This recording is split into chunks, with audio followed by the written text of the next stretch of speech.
अस्सलाम वालेकुम नाज़रीन, मैं सैयदा नाहिदा क़ादरी, आप देख रहे हैं एनआरके 24 न्यूज। हिंदुस्तान में किसी भी प्राइम मिनिस्टर के दौर में रुपयों का रेट इतना नीचे नहीं गया जितना नरेंद्र मोदी की हुकूमत में हो रहा है।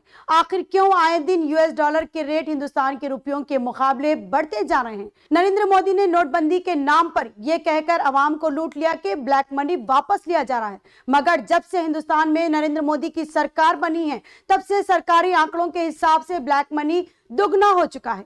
नोटबंदी से कोई ब्लैक मनी वापस नहीं हुआ, बल्कि सिर्फ हिंदुस्तान की आवाम को लूट लिया गया। तेलंगाना सीएम केसीआर ने प्रेसिडेंशियल कैंडिडेट यशवंत सिन्हा के सपोर्ट में मुनक्किद की गई मीटिंग के दौरान अपना ये बयान दिया।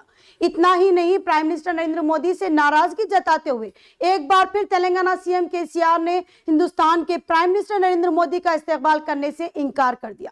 दूसरी तरफ यशवंत सिन्हा ने नरेंद्र मोदी से सवाल किया कि नुपुर शर्मा की वजह से हिंदुस्तान का जो माहौल खराब हुआ है उस पर अब तक नरेंद्र मोदी खामोश क्यों है। इसी की रिपोर्ट आप देख सकते हैं।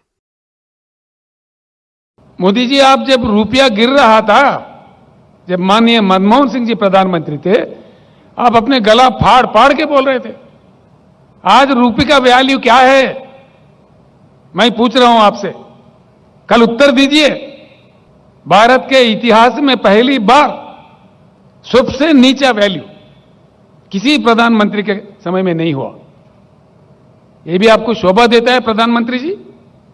79 रुपीस यूएस डॉलर के प्रति आज हमारा रुपये का वैल्यू है 79 रुपीस। अरे बाप रे, ये देश का हालत को बता रहे। आपका कितना महान एडमिनिस्ट्रेशन है, इसका यह नतीजा है। आप ही कह रहे थे, मैं जानना चाहता हूं भाई, नेपाल का रुपया नहीं गिरता, बांग्लादेश का नहीं गिरता, सिर्फ भारत का ही क्यों गिरता। हम जानना चाह रहे हैं मोदी जी, आज भारत का ही रुपया क्यों गिरता।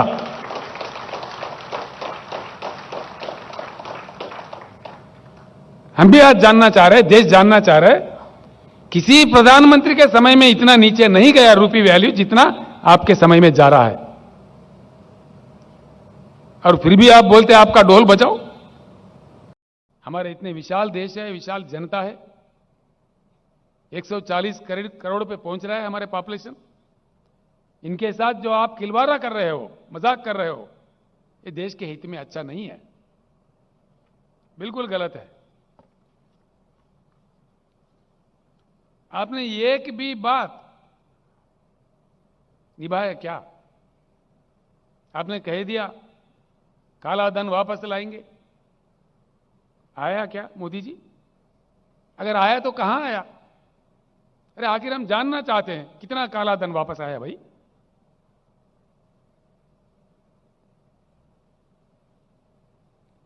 सर झुक जाता है शर्म से। सरकारी आंकड़े बताते हैं कालाधन डबल हो गया, दुगना हो गया। कालाधन कंट्रोल नहीं हुआ लेकिन डबल हुआ। स्विस बैंक से पैसे नहीं आए, मोदी जी के कालखंड में दुगना हो गए, डबल हो गए। ये रिपोर्ट्स है, ये हमारे आरोप नहीं है, हकीकत है। ये सारे देश और दुनिया जानता है कि यही विकास है, यही आपका महान कार्यकारिता है। अमेरिका के राष्ट्रपति ने जब एक स्कूल में कुछ बच्चों की मौत हो गई थी तो वो तुरंत देश के सामने आए और उन्होंने अपनी बात रखी, अपना अफसोस जाहिर किया। हमारे प्रधानमंत्री जी 8 वर्षों में उनको हिम्मत नहीं हुई कि वो एक प्रेस कॉन्फ्रेंस करें।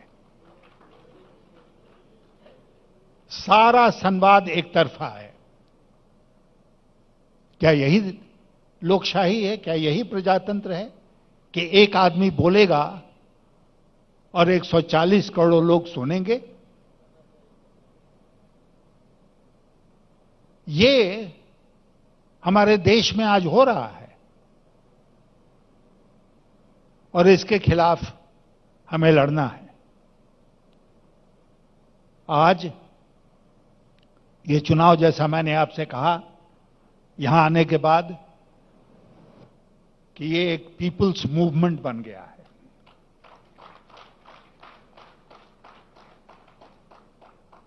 इसका नतीजा कुछ भी हो, उसकी चिंता हमें नहीं है। लेकिन मैं इतना आज के दिन कहना चाहता हूं आप सबसे और सम्मानीय मुख्यमंत्री जी से कि ये लड़ाई जो है वो इस चुनाव के बाद भी चलेगी। हम लड़ते रहेंगे। और मैं ये साफ शब्दों में आज कहना चाहता हूं कि आपके आदरणीय, हमारे आदरणीय मुख्यमंत्री तेलंगाना के जो हैं, इनके साथ मिलकर हम लोग इस लड़ाई को लड़ेंगे पूरे देश में।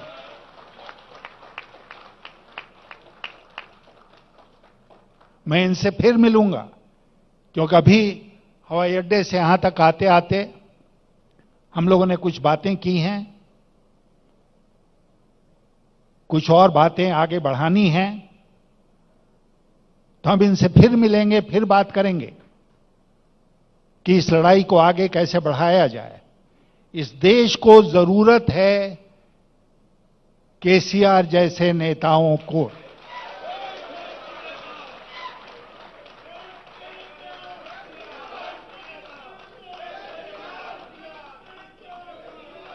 और मैं इसलिए इनकी इज्जत नहीं करता हूं केवल कि इन्होंने इस प्रदेश में चुनाव में भारी बहुमत हासिल किया। मैं इसलिए इनकी इज्जत करता हूं कि ताकत मिलने के बाद इन्होंने इस प्रदेश को आगे बढ़ाने में, इसको अग्रणी प्रदेश बनाने में बहुत कम समय में बहुत कुछ करके दिखाया है। ये एक मिरेकल है। Telangana is a miracle today. It's a miracle state.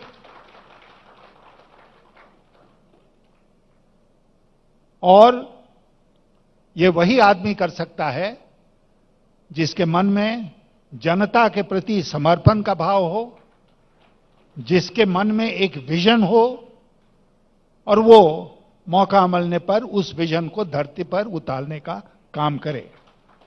आपके मुख्यमंत्री केसीआर जी उसी प्रकार के व्यक्तित्व हैं।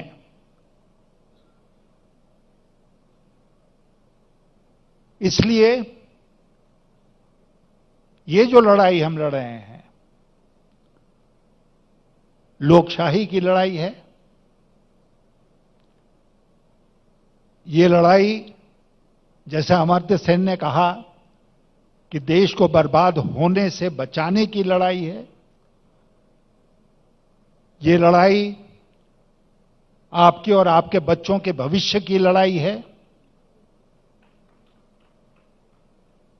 ये लड़ाई भारत के भविष्य की लड़ाई है।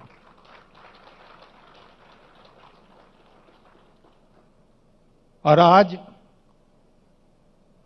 इस स्थल से, इस शहर से हम उस लड़ाई की शुरुआत कर रहे हैं। केवल चुनाव राष्ट्रपति का अपने आप में बहुत मायने नहीं रखता है। कोई न कोई चुनकर राष्ट्रपति भवन जाएगा। अक्सर पत्रकार हमसे पूछते हैं, आप राष्ट्रपति भवन में जाएंगे तो आपका प्रथम कर्तव्य क्या होगा? और मैं उनसे जोर देकर कहता हूं कि मेरा प्रथम कर्तव्य होगा इस देश के संविधान की रक्षा करना, उसके मूल्यों की रक्षा करना, इस देश की लोकशाही की रक्षा करना, प्रजातंत्र को बचाकर रखना। यह आज चुनौती है। कल ही ना प्रधानमंत्री जी का भाषण है यहां पर, लेकिन मुझे पूरा विश्वास है, मैं आपसे आज कह के जाना चाहता हूं, जितने प्रश्न आदरणीय मुख्यमंत्री जी ने पूछे हैं उसमें एक का भी जवाब वो नहीं देंगे। वो इसलिए नहीं जवाब देंगे कि उनके पास जवाब है ही नहीं। He has no reply. And that's why he will not answer a single question which has been posed to him today by the Honorable Chief Minister. देश का दुर्भाग्य है। देश का दुर्भाग्य है कि यहां पर संवाद ही खत्म हो गया। There is no dialogue, there is no conversation taking place. और जब डायलॉग नहीं होगा तो कंसेंसस कहां से बनेगी? मुझे याद है, मैं उस लोकसभा का सदस्य था, केसीआर साहब भी उसके सदस्य थे, और मेरे मन में इनके प्रति जो इज्जत है वो उस दिन से है जब अकेले लोकसभा में तेलंगाना अलग राज्य बनाने के लिए इनकी आवाज उठती थी। और सचमुच में उस समय बहुत कम लोगों को ये भरोसा था कि जैसा मुख्यमंत्री जी ने स्वयं कहा कि एक दुबला पतला आदमी खड़ा हो जाए तो उसका सपना साकार हो जाएगा। लेकिन इन्होंने अपना सपना, उस सपने को साकार किया और तेलंगाना राज्य अलग पृथक राज्य बना। और बात वहीं तक नहीं रुकी, आज देश के अग्रणी राज्यों में तेलंगाना की गिनती होती है। तो सत्ता जो है, स्टेट पावर आप चाहते हैं इसके लिए कि उससे आप लोगों की भलाई कर सकें। स्टेट पावर आप इसलिए नहीं चाहते हैं कि आपके पास जितनी ताकत है, आपके पास जितनी एजेंसियां हैं, उसका आप अपने राजनीतिक प्रतिद्वंदियों के खिलाफ इस्तेमाल करके दुरुपयोग करें उनका, जैसा आज हम देख रहे हैं। आज ही अखबार में हम लोगों ने पढ़ा, 2004 का कोई एफिडेविट था शरद पवार साहब का, उनको नोटिस मिल गई इनकम टैक्स की। इतना दुरुपयोग, मैं आपसे कहना चाहता हूं, मैं 5 वर्षों तक अटल जी की सरकार में इस देश का वित्त मंत्री था। एनफोर्समेंट डायरेक्टरेट ईडी उस समय वित्त मंत्रालय में हुआ करती थी। मेरे दिमाग में दूर दूर तक ये बात नहीं आई कि हमारे जो विरोधी हैं राजनीति में, उनके खिलाफ इसका दुरुपयोग किया जाए। और जब मैंने पूछा किसी से कि भाई कैसे कोई सरकार का मंत्री एजेंसी के प्रमुख को बुला के कहेगा कि उस आदमी के पीछे लग जाओ, उसको पकड़ो, उसको अपमानित करो, कैसे कहता है? मुझे तो ये कहते हुए बहुत शर्म महसूस होती कि मैं बुलाकर उनको कहता, प्रमाण हो या न हो, उस व्यक्ति को परेशान करना है, वो मेरे मुआफिक नहीं है, इसलिए तुम उसके पीछे पड़ जाओ। लेकिन आज ये प्रत्यक्ष देखने को मिल रहा है। इतना दुरुपयोग सरकारी एजेंसियों का इसके पहले कभी नहीं हुआ है, और वो भी राजनीति के लिए। तो इसलिए क्या हम चुपचाप देश को बर्बाद होते देखेंगे? क्या हमारा यह कर्तव्य नहीं बनता हुआ है, चुने हुए प्रतिनिधि के रूप में, एक नागरिक के रूप में, कि हम इसका विरोध करें? और मुझे पूरा विश्वास आज हो गया यहां आने पर हैदराबाद, और आप सबका उत्साह देखने के बाद, कि इस देश में लोकशाही को कोई हरा नहीं सकता है।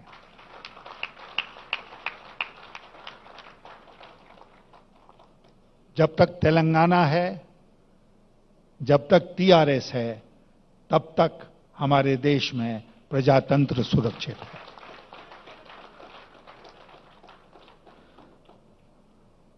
आया था आपसे समर्थन मांगने के लिए। मुझे पहले ही विश्वास दिलाया था जब मुख्यमंत्री जी से मेरी बात हुई थी और जब केटीआर आ गए थे हमारे नामांकन में, तो पूरा विश्वास हो गया कि हमें यहां का समर्थन मिलेगा। लेकिन यहां आने के पहले, और मैं इस बात को स्वीकार करता हूं क्योंकि कई जगह घूम के आ रहा हूं, मुझे अपने मन में यह विश्वास नहीं था, विश्वास था कि वोट मिल जाएगा, लेकिन यह विश्वास नहीं था कि इतना स्वागत होगा, यह विश्वास नहीं था कि आज यहां से एक नए युद्ध की शुरुआत होगी और वो राष्ट्रपति चुनाव में खत्म नहीं होगी, उसके आगे भी चलेगी और हम सब मिलकर उस लड़ाई को लड़ेंगे। मुख्यमंत्री जी, आपका बहुत बहुत धन्यवाद, आप सब मित्रों का धन्यवाद और आप सबको मेरी शुभकामनाएं। जय तेलंगाना। इसी तरह हम आपके सामने सच्चाई दिखाते रहेंगे। इंतजार करिए हमारे अगले न्यूज का। हमारे इस न्यूज के पेज को लाइक करिए, यूट्यूब पे सब्सक्राइब करिए। जय हिंद।